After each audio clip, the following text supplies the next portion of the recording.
Thank you, Mr. President. Since we last briefed the Council 3 weeks ago, the civilian toll of attacks on Ukraine has continued to mount. Few parts of the country are spared from these hostilities, particularly in the east, northeast, and south.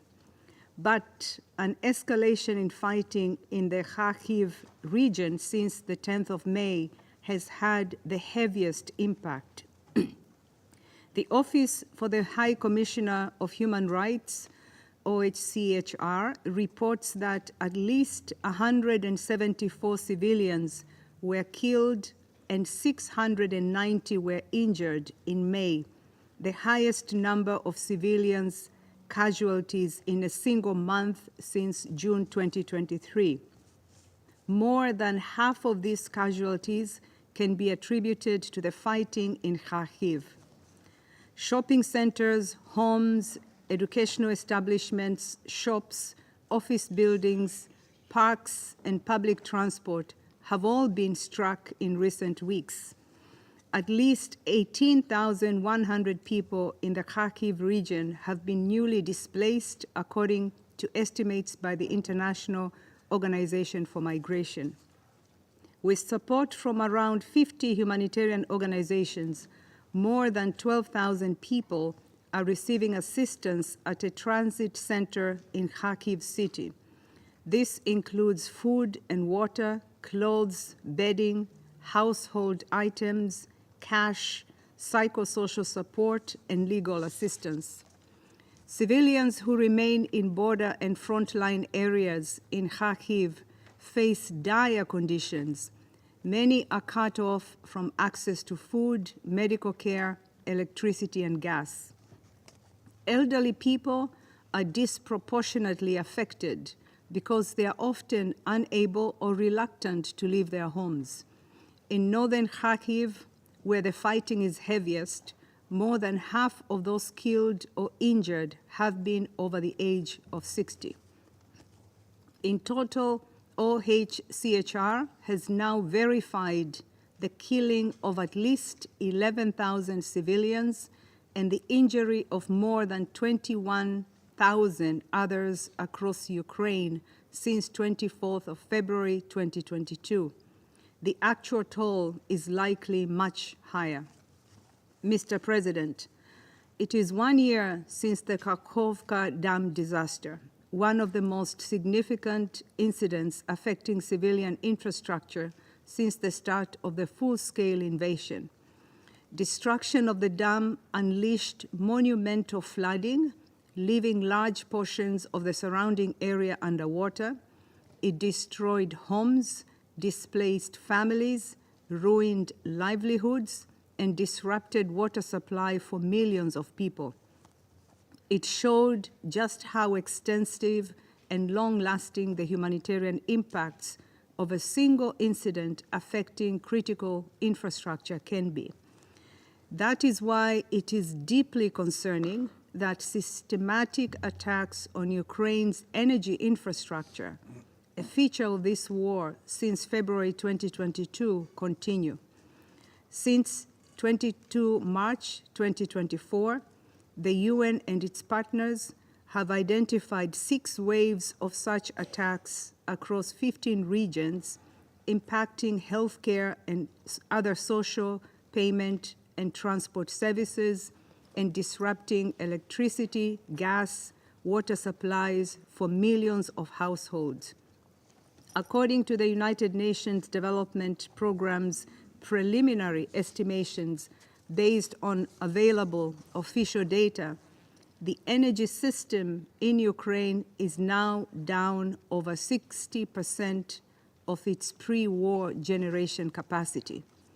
This, of course, has severe consequences for the humanitarian situation in Ukraine. We note that strikes inside the Russian Federation in recent months, including in the Belgorod region, have also resulted in civilian casualties and damage to residential homes and other civilian infrastructure. We are also deeply concerned about the impact of attacks on Ukraine's transportation and port infrastructure on global food security. In recent weeks, there have been worrying indications of renewed upwards pressure on global grain prices linked to this damage to infrastructure in Ukraine, among other factors. We reiterate that safe navigation throughout the Black Sea and the protection of ports and related civilian infrastructure must be assured so the food exports can reach global markets predictably and efficiently.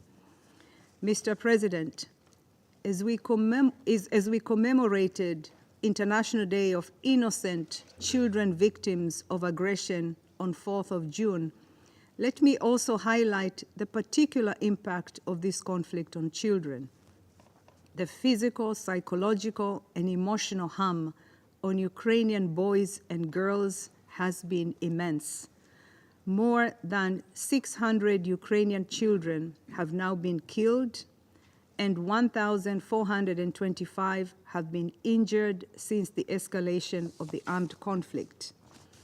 Children in frontline communities have spent between 3,000 and 5,000 hours in bomb shelters, the equivalent of 4 to 7 months, causing immense stress and upheaval in their lives.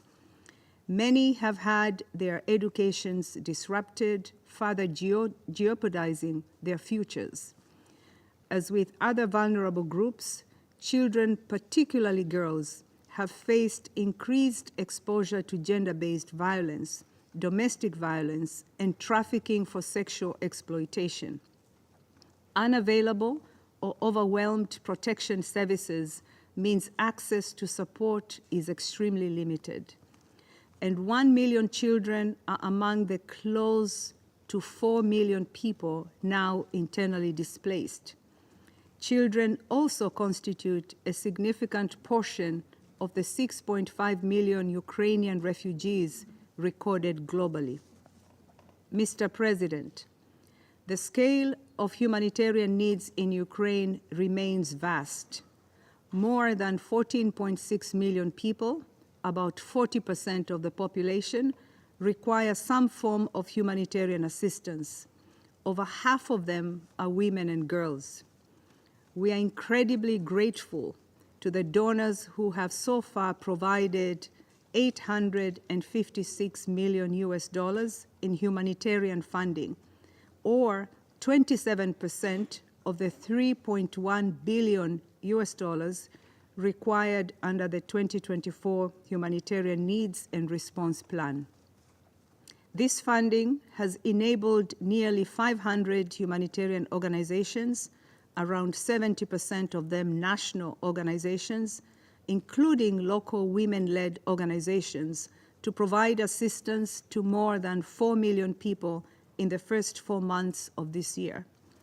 This is despite the many challenges. Key among these challenges, as we have said repeatedly, remains the lack of humanitarian access to around 1.5 million civilians in areas of Donetsk, Luhansk, Kherson, and Zaporizhia, currently under the occupation of the Russian Federation. We must have rapid and unimpeded humanitarian access to all civilians in need in accordance with the requirements of international humanitarian law. And as the conflict continues to escalate and we look to kickstart preparations for another winter dominated by war, full funding of the humanitarian response plan is urgently needed to sustain operations. I am compelled once again to recall that all parties must respect international humanitarian law, including by facilitating humanitarian relief for civilians in need and taking constant care to spare all civilians as well as civilian objects, including homes, schools, hospitals, and other essential infrastructure. These obligations bind all parties equally without depending on reciprocity, whether military operations are carried out, whether in Ukraine or the Russian Federation. I urge all states to exert their influence to ensure that the parties respect international humanitarian law. Mr. President, well into the third year since the escalation of this war, it continues to rip apart civilian lives, homes, and futures. Millions of people are facing another year and potentially another winter of suffering and deprivation. Many, particularly those in frontline communities, continue to rely on humanitarian aid to meet their most basic needs. The UN and its partners remain committed to supporting all those whose lives have been torn apart by this war. But the longer the violence and destruction continue, the greater the suffering will become and the bigger the task to rebuild shattered lives and communities. The long-term impact of this war will already be felt for many generations. We welcome the Ukraine Recovery Conference being held on the 11th to the 12th of June in Berlin.